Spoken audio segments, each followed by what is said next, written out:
Have you got any current projects on to go? I'm finishing my 4th year of Criminal Minds right now. Right. So I'm in the middle of shooting that. Oh, okay, cool. And what about conventions? You've done quite a few of them in the past. I just started last year, really, and it's been pretty wonderful. Usually it's a story of somebody hooks somebody else. Did somebody else get you hooked on the conventions, or did somebody draw you in? I don't know if hooked is the right word. I think listen, the people wanted to see me. Yeah. So the people got me hooked. All right, that's cool. That just sounded like a politician, didn't I? Yeah, a little bit, yeah. All right, well, I don't do this for me. I do it for them. It's all for you're the people's champion, right? Okay, so change gears a bit. How are you excited as a fan for the Avengers movie at all? I mean, the reviews are amazing, which is I'm really, really happy because I saw Joss at Comic-Con and he was in the middle of editing, and Joss has this way of he was just stressed out and it's like I don't know if he's always very self-deprecating, and then what ends up coming out is genius. So it's like I don't know if it's going to be good. Well, it's probably going to be a big blockbuster if they end up doing a sequel, which they probably inevitably will. And he asked you to play a role. Which Avenger would you be? I would the Winged Avenger. I would be a new one. A new one, okay. Or the Ringed Avenger. Well, I guess that brings up the question too. Obviously, you've probably been asked this a million times, but with Xander would probably be very excited about the Avengers movie in a convention like this. He'd probably sneak in or whatever. So the question, of course, is how much of yourself was in the character? Are you guys vastly different? Well, there was in terms of I don't know comic books. I hate to call it nerdy because I think it's wonderful, but I just didn't. I was a baseball player growing up, so I wasn't really tapped into this counterculture or culture. I guess it's becoming more of a culture than a counterculture. But the character I play on Criminal Minds is also into conventions and comic books and all that stuff. So I tend to play that part a lot. I guess you do it fairly convincingly. That's how I was. You took the words right out of my mouth, but I figured I couldn't say that about myself.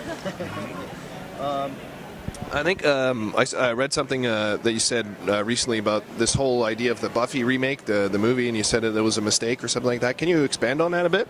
Well, it's not happening anymore, so we're not going to talk about it. It's been sacked. Yeah. I did not know that. Mm-hmm. I did not know that.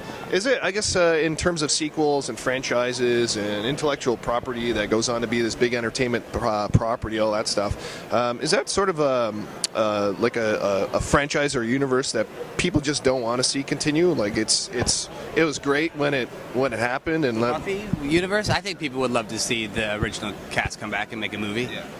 Yeah. You'd be keen on that, obviously. I would love to put on Xander's clothes again, and the eye patch, don the eye patch. That's right. Yeah, he lost his eye. But what about so? It's funny because I was talking to one of the guys in the Battlestar Galactica earlier, and we were talking about this idea of universes that just never end. So is there sort of is there a creative bookmark to stories, or do the fans kind of become owners of it and therefore demand more of it? You know what I mean? No. No. Please expand, elaborate. I guess if you I don't know if you watched Battlestar Galactica, it was a different show, but it had a definitive ending. So did Buffy, right? And so you can just leave it there as a storyteller, as a creator, or fans often want more and more of it. So Joss is doing the comic books, yes. So he's got more stories to tell. But I think he did say if there was ever a movie done, it wouldn't be from where the comic books are. It would start anew. Okay. Do you have a favorite episode of Buffy? Probably Once More with Feeling, but I think we have to always kind of put that one aside because I think,